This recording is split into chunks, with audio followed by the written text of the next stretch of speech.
think human rights are just they're inherent rights that we're naturally subject to, and not necessarily it's not necessarily established by law. It should be everything that everyone in the world is entitled to, right, whether or not they get it. I think of inalienable human rights, you know.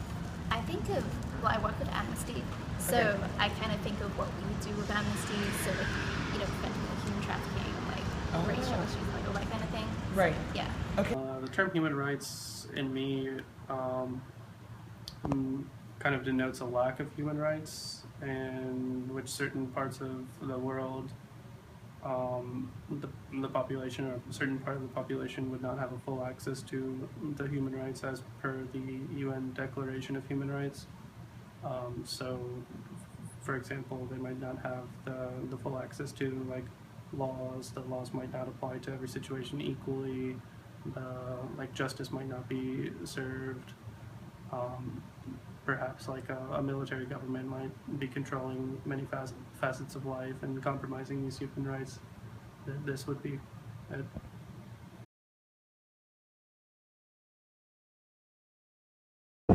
I think, generally speaking, people and governments do not do a very good job of protecting inalienable human rights, especially with among minority groups. I think America even is not doing the greatest job regarding that. But I agree. I think, generally speaking, developed countries, I think that especially Scandinavia, like Northern European countries and Western European countries, are doing a better job than most. But I don't think that anyone necessarily has it figured out, so to speak. Some do. I don't know about America. I'm Australian, so I kind of am a bit biased.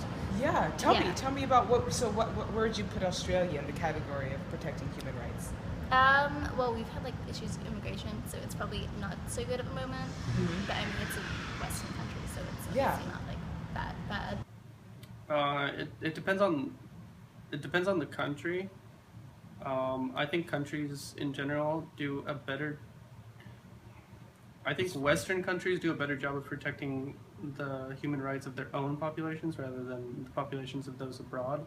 So, and like the armed forces of the Western countries and NATO in particular, like Britain, the United States, those countries, they're not doing the best job at protecting the human rights of those in the countries in which they have military operations, such as Iraq, Syria,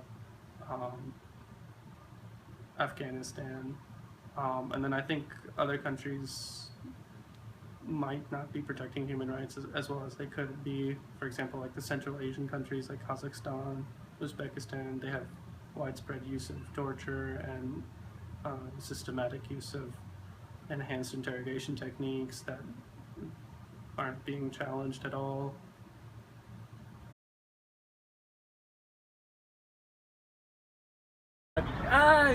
Not the worst country, Right. but they don't do a good job either. Right. Yeah. What makes you think that? Well, there's everything going on with like black people being mistreated by police officers. Just like gay people still can't donate blood. I'm not sure if that's a human right actually, but still, no, that's a great answer. So there's definitely a whole bunch of stuff that could be better. I do believe the United States is one of the better. They're one of the better countries as far as maintaining people's natural rights, their human rights, because you know we wouldn't be able to live in the country we live in and be able to do the things we do every day if we didn't have a sense of protection of our human rights. There are other countries around the world that you know you can see on the news, and I know that might not be a good source for some people, but But I think the United States, especially the United States government, does a good job of protecting those rights.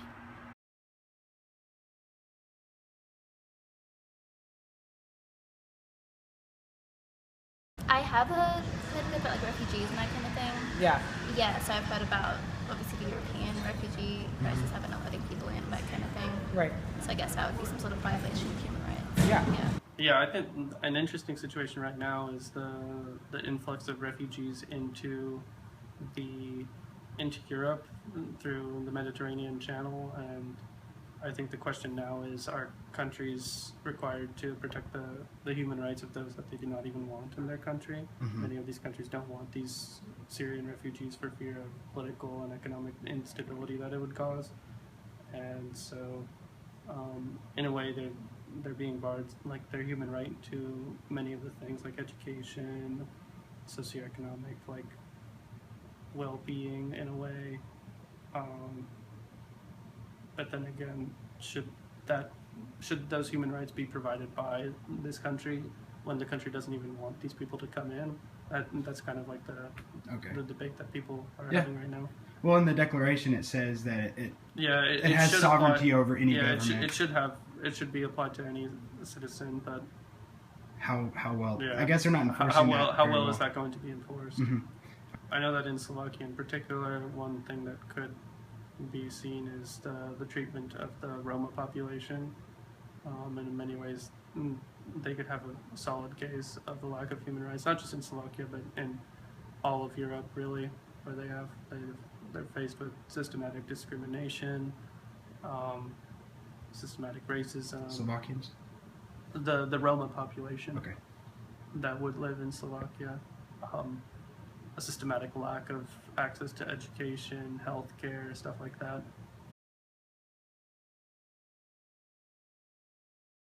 Well, freedom of speech, freedom of religion. I'm thinking more along the lines of the Bill of Rights. But I think freedom of expression. Okay, why is that important to you? Just because this is gonna sound very teenager, but I don't want people to tell me how to live my life, and like if I want to do something, I want to be free to do that. Exactly. I think freedom of expression. That's what everybody's been saying. So I think that's a really important one. Encompasses a lot of them. So Why is that? Stick with that. Why is that? I think it's important because even if you're entitled to live whatever life you want, but you're entitled to live that life based on your own merit and your own choices. So freedom of expression can include freedom of religion, freedom of what you say, what you don't say, perhaps even more importantly. And I think if you can't control what you do with your own time and your own free will, then you can't really lead a happy life. And I know it's a constitutional right as well, but it's really a right to free speech. I think that's the biggest one. And the framers of the Constitution, they had human rights in mind when they were framing it.